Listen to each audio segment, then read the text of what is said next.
All right, next up, the L.A. Rams. Yes, again, believe it or not, we're talking the L.A. Rams at number 6, even though they won't be making this pick. But this is where the Rams are positioned based on their record. And, yes, they had a lot of injuries, but look, they sold their soul to the devil for that Super Bowl last year. They And did. as a fan, you just hope that it was a one-year deal. And then they can kind of Yeah. get going again. But this is another team that had a ton of injuries. And it's going to happen. Not just to Stafford and to Kupp, but Robinson and all the way down the line. The offensive line was completely banged up.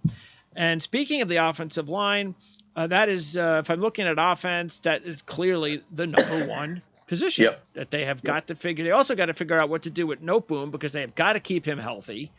Brush, their top pick last year on the line, also goes down with the preseason injury, out for the year, the third-round pick. But he was their first pick.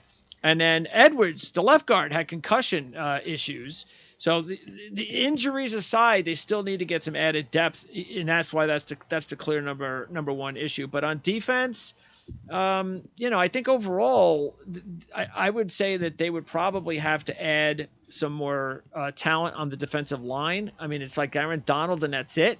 So, and he's on the verge of retiring any year now. And then the secondary, Troy Hill's a free agent, a corner, and they have to re-sign Rapp at safety. Yeah. I think safety is the potential big hole on this defense. I mean, consider the fact they have an all-pro defensive lineman, an all-pro linebacker, and an all-pro corner, right?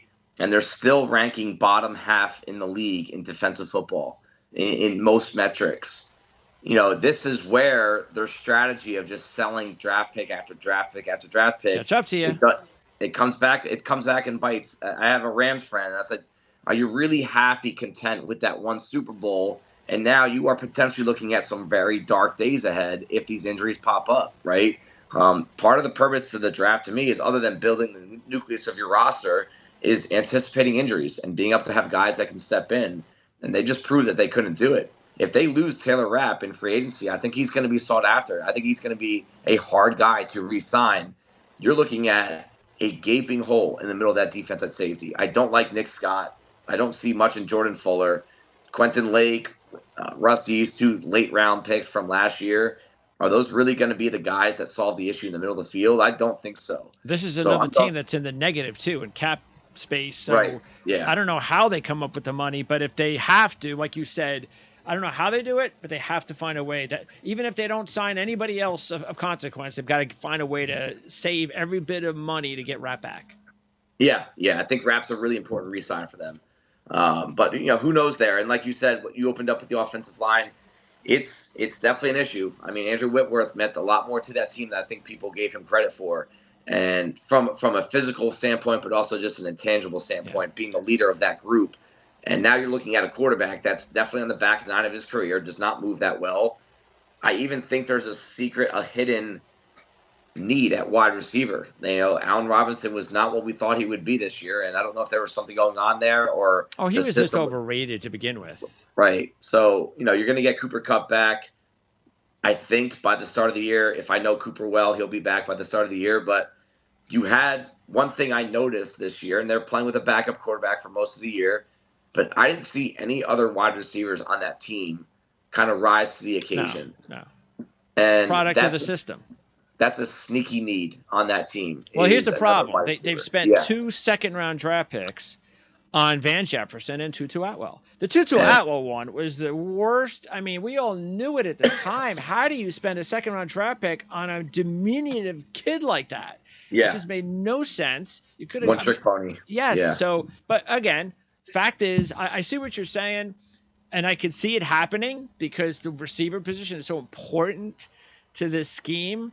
But here's the problem, and I think at some point Sean McVay has got to. He may not feel that way because he won a Super Bowl without it, but they've got to find a way to run the football more. Yeah. Especially with a guy like Stafford back there. Because you can't trust Cam Akers.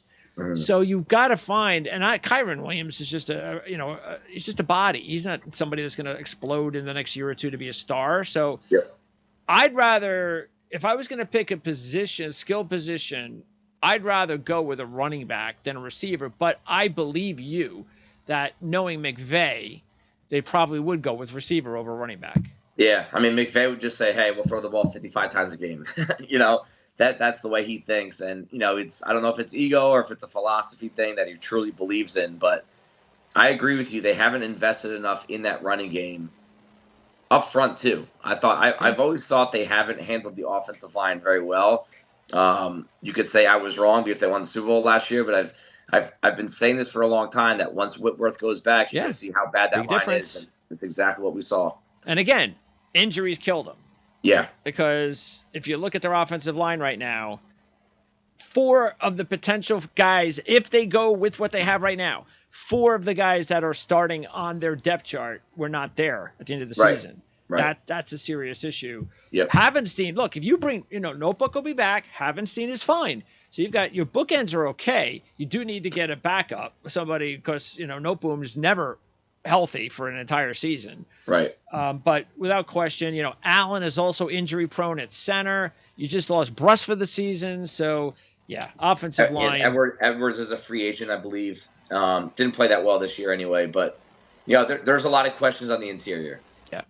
And by the way, if this isn't the best marriage possible for Baker Mayfield, I don't know what is. There is no way Baker Mayfield can go somewhere else because he's going to make a little bit more money.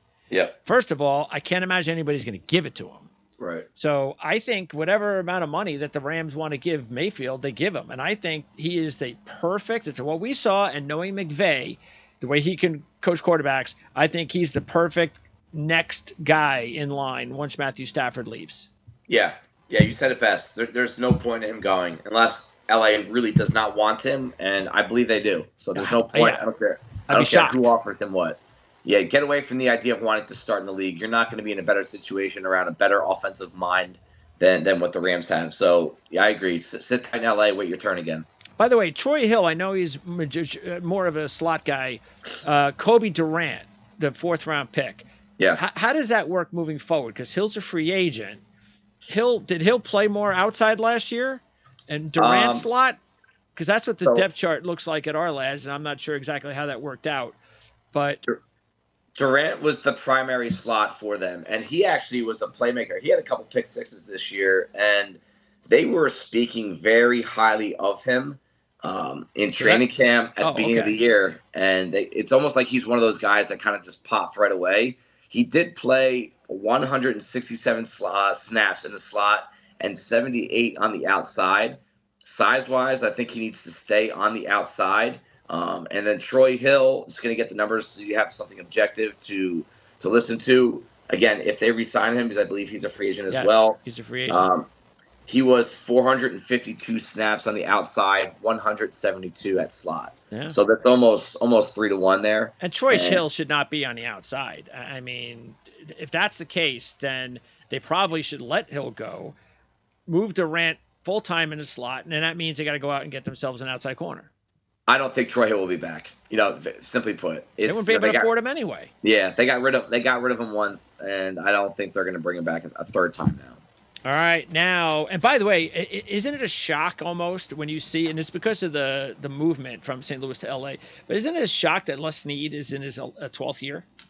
Yeah, things go fast, don't they? Woo. Yeah, it's amazing. It's like, wait a second, and then you realize, oh, that's right, he was with St. Louis.